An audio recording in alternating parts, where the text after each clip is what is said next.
Good morning, everybody. Happy Tuesday. Hope you guys are doing well. We're still waiting for news on these cuts and releases.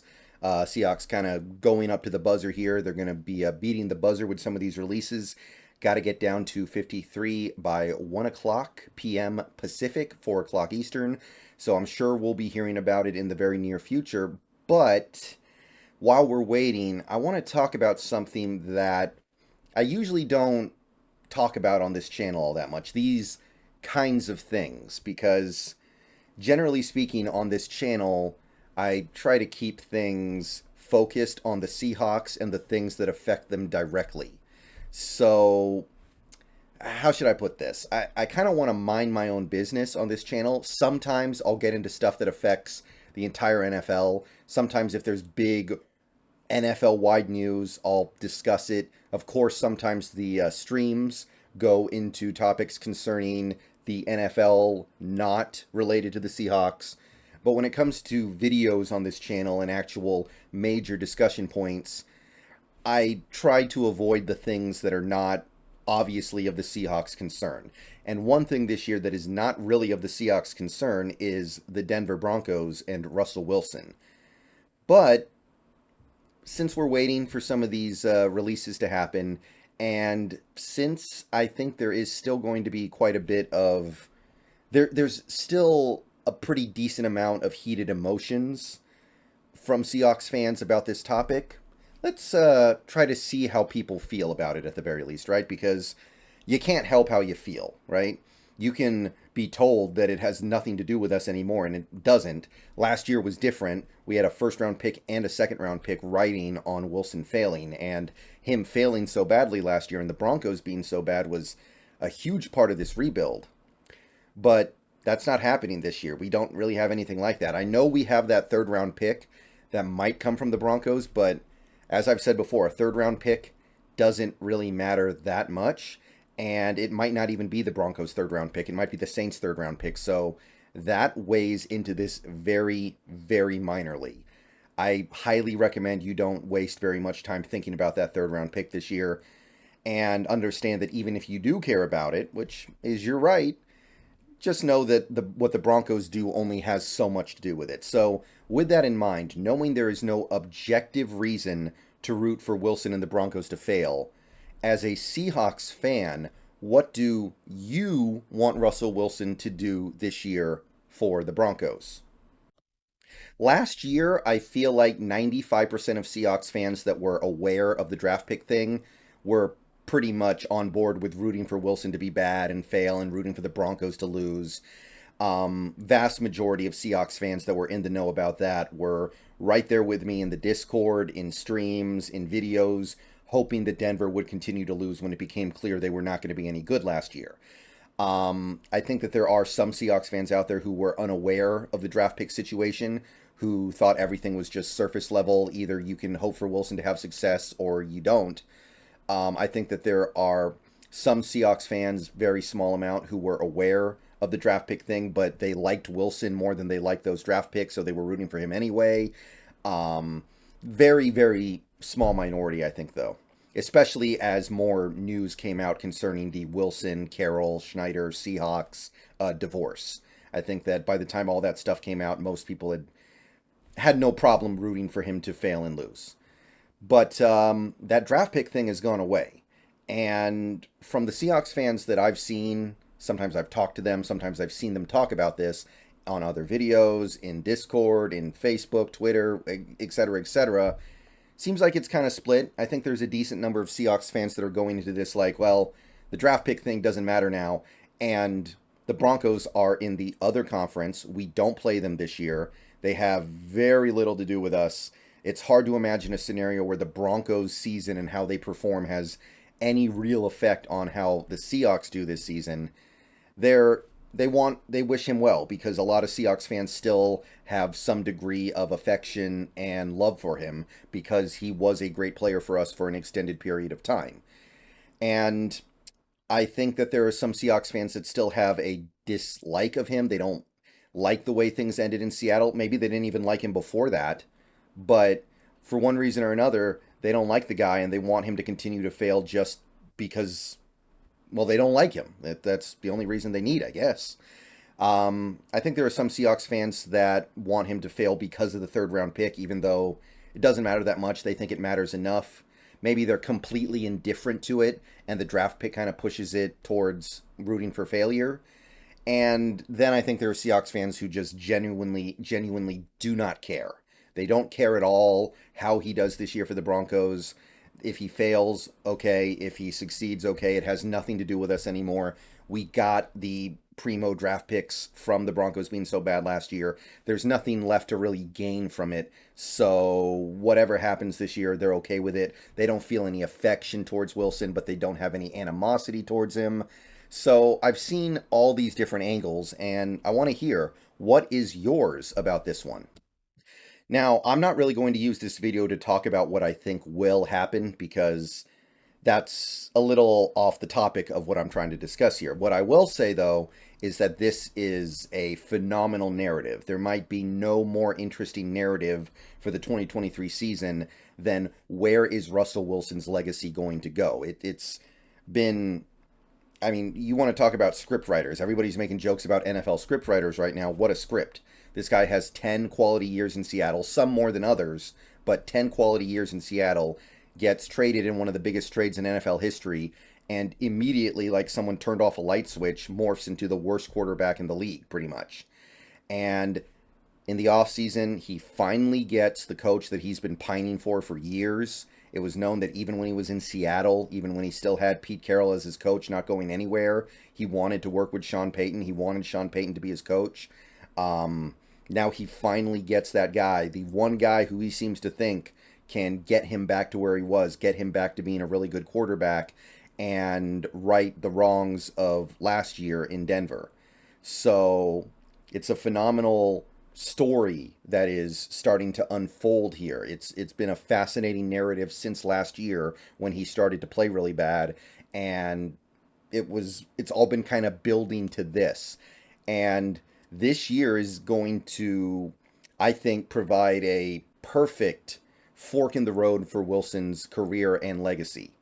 And you can already see things starting to get really, really bumpy in Denver. Last year, may have been the most injured team in the league in terms of what they lost and how much it was worth. This year, so far, the Broncos are probably the most injured team in the league again. Tim Patrick out for the season. That might be their best receiver. Jonas Griffith, one of their inside linebackers who did play a key role for them, out for the season. Starting nickelback, Quan Williams, probably out for the season. They've already said he's going to be out several months, probably going to miss the entire year. And you've also got little injuries dangling into week 1 and 2, like Jerry Jeudy and Baron Browning, both guys who I expect to miss pretty decent amount of time. You've got the fact that the offensive line mostly did not look that good in the preseason, despite the fact that the Broncos spent all that money on it. You've got all these other little things going on here. So there's so many things pulling this in the direction of it ending well for Wilson, but there's also a lot of stuff that says it's going to end poorly. So this is like this perfect fork in the road. And what I mean by that is how he does this year, I think will determine whether or not Wilson gets to go down as one of the all-time greats in NFL history, and whether or not he gets to one day, and I truly believe this is the case, this season determines largely, does he get to one day go into the Hall of Fame? If Russell Wilson has a good season and Sean Payton and the Broncos see enough from him to stick with him for most of the rest of his contract, probably not all of it, of course, but at least a few more years, then he's going to get the opportunity to put up volume stats, which is what he needs right now to get into the Hall of Fame, because right now his volume stats are actually really low for a all-time great quarterback. So not only that, but if he continues to start for the next few years, he'll have the opportunity to start winning games again. Presumably he is, or if the Broncos are sticking with him, get back into the playoffs, maybe have some playoff success. I'm not even really talking about a Super Bowl because that's a pretty lofty goal. That's maybe not realistic. But if he can have some playoff success and basically just become a good starting quarterback in the NFL again, then not only does that help his numbers, not only does that build his legacy, but it makes it very easy for everybody to dismiss last year as a Nathaniel Hackett thing, and Wilson, that was just a speed bump. But If he doesn't do well this year, then I believe the Broncos are done with him. At that point, if the Broncos are bad again and Wilson's bad again this year, George Patton, I think, will probably get fired. It would surprise me if George Patton could survive that. So at that point, the Broncos will have a head coach, probably a general manager, and an owner that had nothing to do with bringing Wilson in. So he will have no real allies in that building, and I think they just move off of him. I know it's a lot of dead money, but it's going to be a lot of money no matter what you do. At least move on from him now, take it on the chin in 2024, 2025. You can start building up again. You've got Sean Payton for a long contract. He can go find his next quarterback and start building around him and find somebody who he can implement his whole offense around. Now, at that point, Wilson will be pushing 35, I believe, right up close to 35, 36. The best, maybe, well, okay, not the best, but one of the best offensive minds in the NFL, one of the better coaches in the last 25 years, will have given up on him, and he will have had 2 bad seasons in a row. Who would touch him at that point? Who would want him? Who's going to give him a starting job? Is somebody going to sign him as a backup? Is Wilson going to be okay with being a backup? Is he just going to sit behind, I don't know, Justin Fields in Chicago or QBX in New England and just wait for his turn? I don't think so. He's got other things to do. I think he just retires at that point. And if he does retire at that point with a 12-year career, he has no business in the Hall of Fame at that point, and I don't think he ever gets in. He shouldn't, at least. I can say that with 100% certainty. If that's how the Wilson story ends, he shouldn't go in. And, well, what does that say for the Seahawks? Think about it like this, guys. Russell Wilson is ours. As of right now, he is ours, by which I mean he is a Seahawk. If he were to retire today, if he were to just leave the NFL today, in a few years, everybody would think about Russell Wilson, the Seahawk, because he didn't do anything in Denver except be bad and make all the Broncos fans hate him. Like, if he retired today and just decided, you know what, I don't want to play football anymore, 95% of the Broncos fans would hate him, would despise him more than maybe any Broncos player ever. So he's ours, and unless he has tremendous success over these next few years in Denver, like winning a Super Bowl or at least playing in a Super Bowl, he's ours. In order for Wilson to be remembered as a Bronco the way Peyton Manning is now remembered as a Bronco, he's going to have to probably win a Super Bowl in Denver. So he's ours as of right now. And would you rather have him not get into the Hall of Fame, knowing that he is the best quarterback in Seahawks history and he would go in with pretty much everybody remembering him as a Seahawk? You see where this kind of gets complicated here? Because right now, I know that there are a decent number of Seahawks fans that have tremendous distaste and dislike for Wilson. For most of them, it's going to go away. Just like it did with Richard Sherman. Because Richard Sherman, when he signed with the Niners after the Seahawks let him go, he chirped way more about the Seahawks than Wilson ever has since he left. And we hated Sherman for a while because he was on the Niners. And then he retired and suddenly was talking up with the Seahawks again because Wilson had moved on and he was like dumping a lot of dirt on him. Suddenly we were cool with Sherman again. I believe the same thing's going to happen with Wilson. 6-7 years from now, if he's retired, or maybe even a few years from now if he retires earlier than that, it's going to be cool. We're going to be fine with Wilson. So understand that it's not just your current feelings about Wilson at stake here. It's also this idea of, do you want one of the greatest Seahawks of all time? He's to go into the Hall of Fame. He's clearly the best quarterback in Seahawks franchise history, and he's also a top 10 player in Seahawks franchise history. Do you want that guy going into the Hall of Fame if the cost is he has to play well for another team? Like, that's kind of the thing that's hard about this. And for me, I was thinking about this a little bit lately because even though I don't talk about this stuff that often, I do think about it sometimes. And here's kind of the thing. Yeah, I would like for the greatest Seahawks quarterback ever and one of our 10 best players ever to get into the Hall of Fame, and I think he does need to play well for a few more years to get in. But isn't it so perfectly beautiful what has transpired here with Wilson being so bad in Denver? Do I really want to mess that up? Because the thing to understand about all this is Wilson was not blameless in things breaking down here in Seattle. We pretty much know that now. We know that he was asking for a trade pretty soon after signing that extension, his second contract extension in Seattle. He was asking for a trade pretty quickly, which is very damaging to the team because of the guaranteed money situation. So that's him taking action that is hurtful to the team, asking for a trade right after getting a big contract extension. I'm not saying it was malicious, but I am saying that he put what he wanted above the wants and needs of the team. We know that he pushed for a trade. He must have, probably the year before he got traded, as well as the year he did get traded. We know that he tried to get Carroll and Schneider fired to get Sean Payton in Seattle because it was reported earlier this offseason and nobody denied it except for Wilson, so it happened. And we what I'm trying to say is Wilson was not a cork bobbing in a tidal wave throughout that entire process of potentially trading him or things breaking down in Seattle between Carroll and Schneider. So he wanted to leave. If he didn't want to leave, he wouldn't have left. For one, he had a no trade clause, but also from everything we've heard about the way things broke down in Seattle with Wilson, Carroll never wanted to trade him. Carroll even said that after the trade. He said, I never wanted to trade Wilson. I wanted to make him the highest paid player in the league. I wanted to give him whatever he wanted, and I wanted him to retire a Seahawk. So John Schneider was the guy who wanted to trade Wilson. But I don't think John Schneider can get that done by himself. He needs Wilson to want to get traded as well. That's how it seems like it went down.